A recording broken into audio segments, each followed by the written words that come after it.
మన జీవితంలో కూడా రకరకాల శోధనలు, రకరకాల వేదనలు దేవుడు అనుమతిస్తుంటాడు ఒక్కోసారి. నేను నిన్ననే చెప్పాను, యేసు ప్రభుని నమ్ముకోండి రోగం తగ్గిపోద్ది అంటుంటారు కదా కొంతమంది. యేసు ప్రభుని నమ్ముకోండి ఏమైపోద్దట? మరి లాజర్ గారికి ఎందుకు తగ్గలేదన్నాను. నమ్ముకోలేదు ఆయన, నమ్ముకున్నాడా? అంత బాధలో కూడా గొప్ప విశ్వాసంతో బతుకుతున్నాడా? ఎలా బతుకుతున్నాడు? అంత బాధలో కూడా గొప్ప విశ్వాసంతో బతుకుతున్నాడు. రెండోది, తిండి కూడా లేదు మహానుభావుడికి. కుక్కలు వచ్చి కురుపులు నాకుతున్నాయి, ఆ ఎంగిలి మెతుకులు దొరుకుతాయని చూస్తున్నాడు, అవి కూడా దొరకతలా. ఆ ధనవంతుడు అన్నోడు ఈ ఎంగిలి మెతుకులు కూడా ఇట్లేదు ఆయనకి.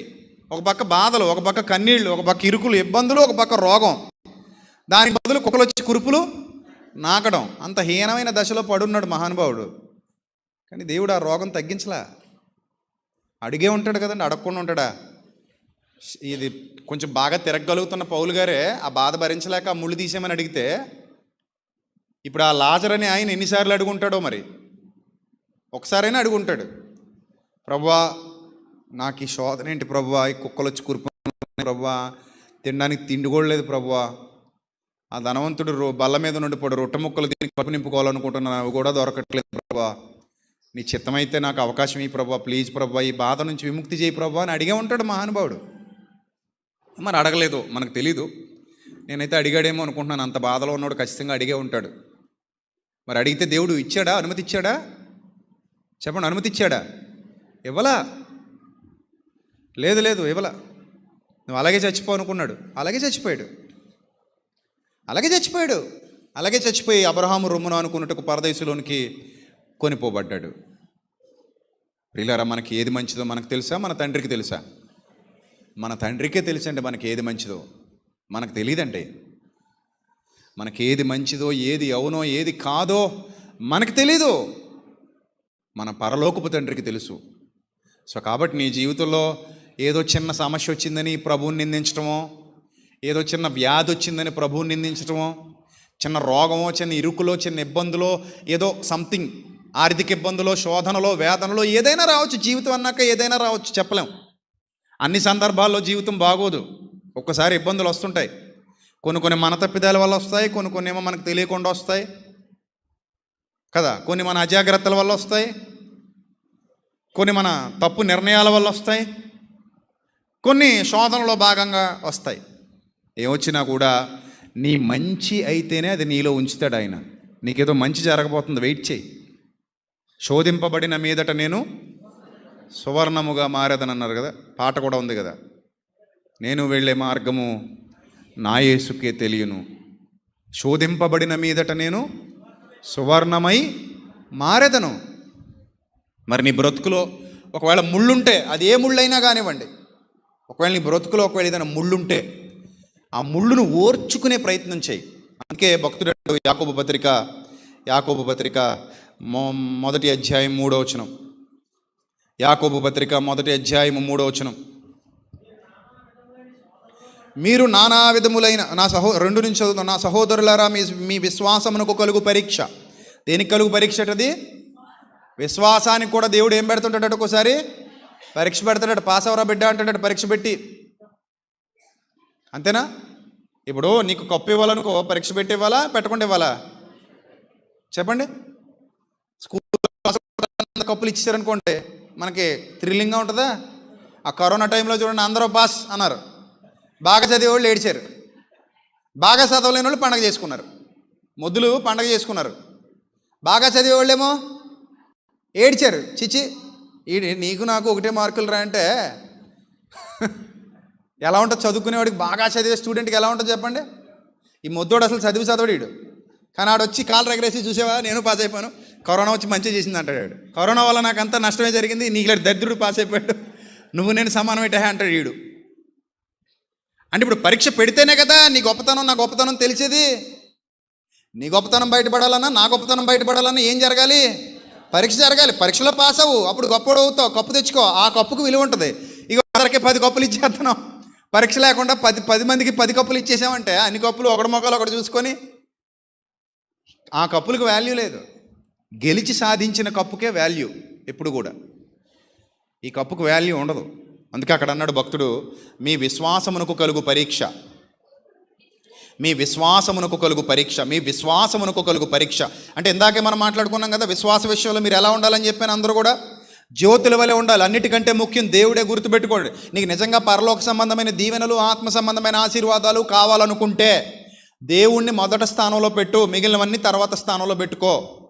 దేవుణ్ణి మొదటి స్థానంలో పెట్టకుండా లోకాన్ని, లోక సంబంధమైన విషయాల్ని, లోక సంబంధమైన లాభాలని, లోక సంబంధమైన ఐశ్వర్యాన్ని లేదా ఆస్తిని, గొప్పతనాన్ని మొదటి స్థానంలో పెట్టావంటే నువ్వైనా, నీ కుమార్తెలైనా, నీ కుమారులైనా, నీ కుటుంబమైనా సరే దేవునికి కాకుండా లోకానికి ప్రథమ స్థానం ఇస్తే అది నీకు దీవెనకరమైనది కాదు. గుర్తుపెట్టుకో, అది అస్సలు దీవెన కాదు నీకు. చాలామంది తెలియక దేవుణ్ణి రెండో స్థానంలో పెట్టి లోకాన్ని మొదటి స్థానంలో పెడతారు. దేవుణ్ణి చివరి స్థానంలో పెట్టి లోక సంబంధమైన వాటిని ప్రథమ స్థానంలో పెడుతుంటారు. వాళ్ళ అవసరాలు, వాళ్ళ పనులు, వాళ్ళ ఉద్యోగాలు, వాళ్ళ వ్యాపారాలు, వాళ్ళకి సంబంధించినవన్నీ పెంటంతానేమో మొదటి స్థానంలో ఉంటుంది. లాభాలన్నీ మొదటి స్థానంలో ఉంటాయి. దేవుడు మాత్రం ఎక్కడ ఉంటాడు? చివరి స్థానంలో ఉంటాడు. అది విశ్వాసానికి పరీక్ష కలిగినప్పుడు తేలిపోద్ది నీ విశ్వాసం. పరీక్ష పెడితే నీ విశ్వాసం ఏమైపోద్ది? తేలిపోద్ది. తేలిపోయే విశ్వాసం పనికిరాదు. అందుకే మీ విశ్వాసమునకు కలుగు పరీక్ష, మీ విశ్వాసమునకు కలుగు పరీక్ష. పరీక్షలు ఉంటాయి. మీరు అందరూ విశ్వాసులా కాదా? ఎంతమంది ఉన్నారు ఇక్కడ విశ్వాసులు? చేయి చూపించండి. విశ్వాసులు కానివారు, ఆయన ఎవరు చేయత్తలేదు, మీరు విశ్వాసి కాదా అండి? విశ్వాసేనా? మరి లేట్గా లేస్తుంది, చెయ్యరు, ఛార్జింగ్ అవ్వలేదా ఇటు? విశ్వాసి కాకపోతే ఎందుకు వస్తారు ఇక్కడికి? నన్ను చూడడానికి వస్తారా? రారు కదా. ఇక్కడికి ఎందుకు వస్తారు చెప్పండి మీరు? విశ్వాసులు అయితేనే వస్తారు. విశ్వాసి కానివాడు ఎవడు ఇక్కడ అడుగు పెట్టడు, వేస్ట్. ఇక్కడికి వచ్చిన విశ్వాసి కానివాడు ఇక్కడికి వచ్చి ఏం ప్రయోజనం? చిరాకు వచ్చేది అడిగి. ఇక్కడ కూర్చున్నా వీళ్ళు ఏం మాట్లాడుకుంటారండి అంటాడు. వాడేం మారడు, వాడికి నచ్చదు అది. కాబట్టి ఇక్కడికి ఎవడొస్తాడు? విశ్వాసే వస్తాడు. క్రమం తప్పకుండా వచ్చేవాడు విశ్వాసి. విశ్వాసి అయిన వాడు క్రమం తప్పకుండా వస్తాడు. ఎందుకంటే సత్యంలో ఉండడమే వాడికి ఇష్టం. సత్యం వాడిని నడిపిస్తూ ఉంటుంది. సత్యం వాడికి ఛార్జింగ్, సత్యం వాడికి ఇంజిన్కి పవరు, వాడి జీవితానికే పవర్ ఇచ్చేది సత్యం. ఇక్కడ అందరూ ఉన్నది ఎవరు? విశ్వాసులే. విశ్వాసులే ఇక్కడికి వస్తారు. ఇప్పుడు విశ్వాసి అయిన వాడికి ఏం కలుగుతుందట? పరీక్ష ఉంటుంది. స్టూడెంట్స్ అందరికీ ఏముంటాయి? పరీక్షలు ఉంటాయి. ఆయాలకు ఉండవు. ఆయాలకు పరీక్షలు పెడతారా? రోజు బాత్రూమ్లు కడగడానికి ఆయా వస్తుంది స్కూల్కి. ఇదిగో పేపర్ ఇదిగో రాసేయి అంటాడేటి స్కూల్ యాజమాన్యం. ఎందుకు ఆయాలకు పరీక్షలు ఉండవు, పని చేసిపోతారు అంతే. వాళ్ళు తుడిచే వాళ్ళకి పరీక్షలు ఉండవు, వచ్చిపోయే వాళ్ళందరికీ పరీక్షలు ఉండవు. మరి ఎవరికి ఉంటాయి పరీక్షలు? విద్యార్థులకు మాత్రమే ఉంటాయి. అలాగే ఇక్కడ కూడా పరీక్షలు ఎవరికి ఉంటాయి? అక్కడ విద్యార్థులకి, ఇక్కడ విశ్వాసులకి. అక్కడ విద్యార్థులకి పరీక్షలు, ఇక్కడ విశ్వాసులకు పరీక్షలు.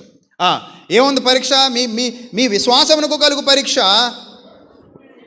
ఓర్పును పుట్టించునని ఎరిగి మీరు నానా విధములైన శోధనలలో పడునప్పుడు అది మహానందమని ఎంచుకొనుడి. మీరు సంపూర్ణులను అనూనాంగులను ఏ విషయములోనూ కొదువలేని వారినై ఉండునట్లు ఓర్పు తన క్రియను కొనసాగించనివ్వండి. ఓర్చుకోండి, ఓర్చుకోండి, ఓర్చుకోండి, ఓర్చుకోండి. నీకు అది మేలుకే వచ్చింది, కీడుకు కాదు. దాని ద్వారా నీకేం జరగబోతోంది? మేలు జరగబోతుంది. తిమోతి మంచి యవనస్తుడు, మంచి యవనస్తుడు. 2000 సంవత్సరాల కిందట అంత మంచి యవనస్తుడికి రోగాలు వస్తాయని అసలు అనుకుంటామా? కానీ అతనికి కూడా రోగం ఉంది, ఒక శోధన ఉంది అతనికి.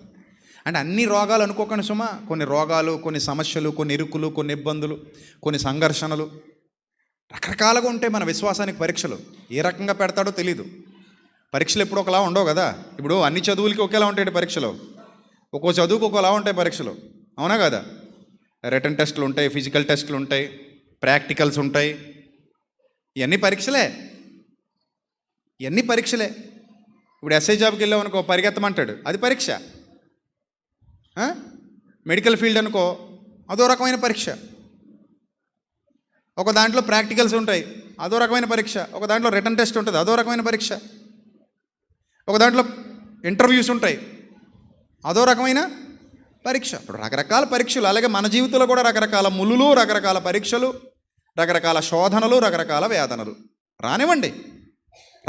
అందుకే ఏమంటాడు? ఓర్పు తన క్రియను కొనసాగింపనీయుడి అన్నాడు. ఇప్పుడు చూడండి, తిమోతికి రాసిన మొదటి పత్రిక 5వ అధ్యాయం 23వ వచనం ఒకసారి అబ్జర్వ్ చేయండి దాన్ని. తిమోతికి రాసిన మొదటి పత్రిక 5వ అధ్యాయం 23వ వచనం. ఇక మీదట పైన నీవు పవిత్రుడిగా ఉన్నట్లు చూసుకున్నామన్నాడు. అది వదిలేకండి. దేవుడు తెలివైనడు. దేవుడు చాలా తెలివైనడు. అందుకే పైన ఏమన్నాడు, నీవు పవిత్రుడవుగా ఉండునట్లు చూచుకొనుము, ఇక మీదట నీళ్ళే త్రాగక నీ కడుపు జబ్బు నిమిత్తము. తిమోతి గారికి ఏముందట? తిమోతి గారి కడుపుకి ఏముందట? జబ్బు ఉందట. నాకు తెలిసి ఈయన కూడా అడిగా ఉంటాడు. గురుగారు అడిగినప్పుడు ఈయన అడగడా? గురుగారే 3 సార్లు అడిగాడు ఆ ముళ్ళు తీసే బాబయ్య అని. ఆ ముళ్ళు తీసే బాబయ్య అని గురుగారు 3 సార్లు అడిగితే శిష్యుడు అడగకుండా ఉంటాడా? యథా రాజా తథా ప్రజ అన్నట్టు శిష్యుడు కూడా అడిగే ఉంటాడు. ప్రభా ఈయన 3 సార్లు అడిగారో మరి 6 సార్లు అడిగి ఉంటాడో, మరి ఎన్నిసార్లు అడిగాడో మనకు తెలియదు. ఖచ్చితంగా అడిగాడని అనుకుంటున్నాను నేను. ఎందుకంటే గురువుగారు అడిగారు కాబట్టి, గురువును పోలేని శిష్యుడు కాబట్టి తిమోతి. అదిగాక పౌలు గారికి బాగా ఇష్టుడైన శిష్యుడు. పౌలు గారి దగ్గర శిష్యరికం చేసిన వాళ్ళలో బాగా ఎక్కువ పౌలు గారు ప్రేమించిన వారిలో తిమోతి. యేసుప్రభు వారు ప్రేమించిన వారిలో యోహాను గారు ఉన్నట్టు పౌలు గారు ప్రేమించిన వారిలో తిమోతి ఉన్నాడు. చాలా నమ్మకస్తుడు, యథార్థవంతుడు. సో ఆయనకి కూడా ఏముందట చెప్పండి? ఏముందట? కడుపుకి జబ్బు ఉందట. అందుకే నీ కడుపు జబ్బు నిమిత్తము, తరచుగా వచ్చు బలహీనతల నిమిత్తము మెడిసిన్. ఆ రోజుల్లో ద్రాక్షారసం అంటే మెడిసిన్ కొంచెంగా పుచ్చుకో అన్నాడు. అంటే దాని అర్థం ఏంటి? దేవుడు తీయలేదా? తిమోతి గారి కడుపు జబ్బు తీయలేదా దేవుడు? తీయలేదు. ఉండని అలా ఉండని. నా కృప నీకు చాలు. కొన్ని శోధనలు అలా మీ జీవితంలో ఉంటాయి, ఇప్పటికే ఉంటాయి మీ జీవితంలో. సో అలా ఉన్నప్పుడు నా కృప నీకు చాలు, నా కృప నీకు చాలు. ఆ ముళ్ళలా ఉండని, ఆ శోధన అలా ఉండని, ఆ వేదన అలా ఉండని. నీవు హెచ్చిపోకుండా నిమిత్తము దేవుడు ఏర్పాటేమో అది. తగిన కాలమంది ఆయనే తీసేస్తాడు, అంతవరకు ఉంచుతాడు. తగిన కాలమంది ఆయనే విడిపిస్తాడు, అంతవరకు ఉంచుతాడు. లేదంటే నిన్ను తీసుకెళ్ళిపోతాడేమో కానీ అలాగే ఉంచేసి తీసుకెళ్ళిపోతాడు, చెప్పలేం. కానీ నీకు మేలే జరుగుతుంది, దానివల్ల నీకు మేలే జరుగుతుంది. నలిగిపోతున్నానని బాధపడకు. ఎంత నలిపేస్తున్నాడు ఏంటి బాబు దేవుడు అనుకోకు. దేవుడు ఎవరిని నలపడు. శోధనతో పాటు శోధన తప్పించుకునే మార్గాన్ని కూడా దేవుడు కలగజేస్తాడట. సో నువ్వు మాత్రం ఆయన యందు భయభక్తులు కలిగి ఉండు, ఆయనలోనే ఉండు, ఆయనతోనే ఉండు. నీ జీవితాన్ని ఎప్పుడు పక్కదారి పట్టించుకోకు. విశ్వాసమందు స్థిరునిగా, కదలని వానిగా, ప్రభు కార్యాభివృద్ధి అందు ఎప్పటికీ ఆసక్తిపరుడుగా ఉండు. అదే నీకు జీతం. నువ్వు అనుకుంటున్నావేమో తప్పించుకు తిరుగుతున్నానని. తప్పించుకు తిరిగితే నీ జీతం పోద్ది. కష్టపడి పని చేయి, దేవునిలోనే ఉండు, దేవునికి మొదటి ప్రాధాన్యత. నీ పూర్ణ మనస్సుతో, నీ పూర్ణ హృదయంతో నీ తండ్రి అయిన దేవుణ్ణి ఏం చేయాలి? నువ్వు పూర్ణాత్మతో, పూర్ణ వివేకంతో నీ తండ్రి అయిన దేవుణ్ణి ఏం చేయాలి? ప్రేమించు. యెహోవాను ప్రేమించని వాడు శాపగ్రస్తుడు, ప్రభువును ప్రేమించని వాడు శాపగ్రస్తుడు. ఆయన పనిని అశ్రద్ధగా చేయవాడు శాపగ్రస్తుడు. కాబట్టి ఎప్పుడు ఆ శాపాలు మూటగట్టుకుంటే దీవెన రాదు మనకి. దీవెన ఎప్పుడు వస్తుందంటే ఓర్చుకో, పరీక్షలో గెలువు, కప్పు వస్తుంది. కొన్ని శోధనలు చాలా రోజులు ఉంటాయి. కొంతమందికి 5 ఏళ్ళు, 10 ఏళ్ళు, 7 ఏళ్ళు, 2 ఏళ్ళు, 3 ఏళ్ళు, 4 ఏళ్ళు చెప్పలేం. అదిగో అక్కడ 18 ఏళ్ళు చెప్పలేం. సో అలాగే నీ జీవితంలో కూడా ఏదైనా శోధన ఉందేమో. అయిపోయింది అనుకోక, ఇంకా బోలెడంత ఉంది నీ జీవితం. ఎక్కడైపోయింది జీవితం? ఇంకా బోలెడంత ఉంది. ఇంకా మనకి ఏం జరగబోతుందో, రేపేమి సంభవింపనై ఉన్నదో మీరు ఎరుగుదురా? ఎరగరు. కాబట్టి ఎప్పుడైనా సరే శోధన వచ్చినప్పుడు బాధపడిపోకండి. లోకస్తులే ఇన్స్పిరేషనల్ వర్డ్స్ పలికిన సందర్భాలు ఉన్నాయి. స్టీఫెన్ హాకిన్స్ అని ఒక శాస్త్రవేత్త ఉన్నాడు. అతనికి అతి చిన్న వయసులో అది ఒక వ్యాధి వచ్చి ఈ పక్కంతా పడిపోయింది. ఏం పని చేయవు, ఇది ఒక్కటే పని చేస్తుంది, బ్రెయిన్ ఒక్కటే పని చేస్తుంది. మిగిలినవన్నీ పడిపోయి శరీరం అంతా కుర్చీకి పరిమితం అయిపోయింది. ఒకరోజు ఇంటర్వ్యూ చేస్తూ ఒక శాస్త్రవేత్త అడిగాడట, అసలు ఇన్ని రోజులుగా కుర్చీలో కూర్చునే ఇన్ని సాధిస్తున్నారు మీరు, కుర్చీలో కూర్చుని ఇంత చేస్తున్నారు మీరు, కుర్చీలో కూర్చుని ఇన్ని ప్రయోగాలు, ఇన్ని శాస్త్ర సాంకేతికంగా అభివృద్ధి చెందడానికి ఇన్ని రకరకాల ప్రయోగాలు చేస్తున్నారు కదా మీరు, మీకు బాధ అనిపించట్లేదా అని అడిగితే అన్నాడట, నా లైఫ్ ఎప్పుడో అయిపోయింది, ఇదంతా నాకు దేవుడిచ్చిన బోనస్ అంటే దేవుడిని నమ్మడతను నాకు వచ్చిన బోనస్ ఇది అన్నాడట. నా లైఫ్ ఎప్పుడో అయిపోయింది, ఇప్పుడు ఈ కుర్చీలో కూర్చుని బతుకుతున్న బతుకు కూడా నాకు ఏంటిది? బోనస్. ఇది అయిపోయింది, ఎప్పుడో పోయాను, నేను ఎప్పుడో చచ్చిపోయాను, కానీ ఇదంతా నా బోనస్ అన్నాడట. అంటే ఒక లోక సంబంధే ఇలా మాట్లాడితే దైవజ్ఞానం కలిగినాడు ఎలా మాట్లాడాలి, ఏ విధంగా ఉండాలి? అందుకే మీ విశ్వాసానికి కలిగే పరీక్షను గుర్తుపెట్టుకోండి. ఇది పరీక్ష. కొంతమంది అక్కచెల్లెమ్మలు ఫోన్ చేస్తుంటారు, ఏంటండి నాకు ఈ శోధన. కొంతమంది అన్నలు తమ్ముళ్ళు ఫోన్ చేస్తుంటారు, ఏంటండి నాకు ఈ శోధన అండి, నాకు ఈ వేదన అండి అంటుంటారు. శోధనలు వేదనలు ప్రభువులో వస్తాయి, కొన్నాళ్ళు ఉంటాయి, పోతాయి. తీసేయాలనుకున్నప్పుడు ఆయన తీసేస్తాడు. అర్థమైందా? అలానే అన్నీ శోధనలో భాగాలు కాదు, కొన్ని మన స్వయంకృత అపరాధాలు కూడా ఉంటాయి, జాగ్రత్తగా చూసుకోండి. అర్థమైందా? అన్నీ దేవుడి మీద నెట్టేయకూడదు కదా. కొన్ని మన స్వయంకృత అపరాధాలు ఉంటావా, ఉండవా? ఎందుకుండవు? కొన్ని ఉంటాయి, మనవి కూడా ఉంటాయి. కాబట్టి జాగ్రత్త. అప్పుడు నీకు షుగర్ ఉందనుకో, రోజు చక్కెర బొక్కేసి స్వీట్లు తినేసి పత్యం చేయకుండా ఇష్టం వచ్చినట్టు అన్నీ తినేసి ఏదో రోజు ఏదో జబ్బు వచ్చినప్పుడు దేవుడు ఏంటంటే ఇలా చేసాడు ప్రార్థన చేయండి అన్నావు అనుకుని నేను డెప్పమే కొట్టేయాలి. నువ్వు జాగ్రత్త వహించలేదు. నీకు ఆల్రెడీ షుగర్ వచ్చింది, నీకు ఆల్రెడీ బీపీ వచ్చింది. ఏది పడితే తినకూడదు, ఎలా పడితే అలా జీవించకూడదు. కొన్ని జాగ్రత్తలు వహించాలా వద్దా? రానోడికి పర్లేదు, వచ్చినోడు మాత్రం జాగ్రత్తగా ఉండాలి. అర్థమైందా? అలాగే శరీరాన్ని ఇష్టం వచ్చినట్టు పాడు చేసేసుకుని ఏం తినాలో ఏం తినకూడదో ఒక పద్ధతి పాడు లేకుండా ఏది పడితే అది డస్ట్బిన్లో పడేసినట్టు పడేసి దాన్ని విత్తనాల బత్తాలా చేసేసి ఆ తర్వాత దేవుడు ఏంటంటే ఇలా చేసాడు అనకూడదు. నువ్వు తప్పది. మనం కొన్ని జాగ్రత్తలు మనం తీసుకోవాలి. కొన్ని విషయాల్లో మనం తగుమాత్రంగా ఉండాలి. కొన్ని విషయాల్లో మనల్ని మనం తగ్గించుకోవాలి, మనల్ని మనం సంస్కరించుకోవాలి, మనకు మనం బుద్ధి తెచ్చుకోవాలి. ఆ తర్వాత దేవుని మీద భారం వేయాలి. శోధన వచ్చినప్పుడు పరీక్షలో గెలవాలి. అది నీ విశ్వాసానికి పరీక్ష. కాబట్టి ప్రియమైన దేవుని సంగమా, జాగ్రత్త.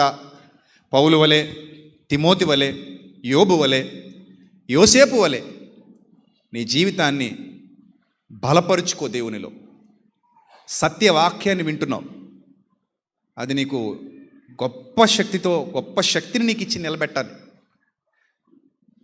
మళ్ళీ చెప్తున్నా, ప్రభువులో అంతా మన మంచికే. మన విశ్వాస యాత్రలో జరిగేదంతా మన మంచికే. ఆయనకు తెలుసు, మనకు తెలియదు ఏది మంచో ఏది చెడ్డో. సో అంతా మన మంచికే. ధైర్యంగా ఉండండి, విశ్వాసంలో ఉండండి, ఓపికగా ఉండండి, ప్రభు పనిలో ఉండండి, నమ్మకస్తులుగా ఉండండి, వెలగండి జ్యోతుల వలె, ప్రజ్వరెల్లండి జ్యోతుల వలె. అప్పుడు దేవుని కృపా కాపుదల మీకు ఎప్పుడు తోడుగా ఉంటుంది. మిమ్మల్ని ఉన్నత శిఖరాల మీద నిలబెట్టేవాడే తప్ప మిమ్మల్ని తోసివేసేవాడు కాదు. ఆయన మిమ్మల్ని త్రోసివేయడు. ఆయన ఎట్టి పరిస్థితుల్లో మిమ్మల్ని హెచ్చిస్తాడు తప్ప మిమ్మల్ని తగ్గించడు. నీ విశ్వాసమే నిన్ను రక్షిస్తుంది, నీ విశ్వాసమే నిన్ను కాపాడుతుంది, నీ విశ్వాసమే నిన్ను బలపరుస్తుంది. విశ్వాసము లేకుండా దేవునికి ఇష్టడై ఉండుట అసాధ్యం.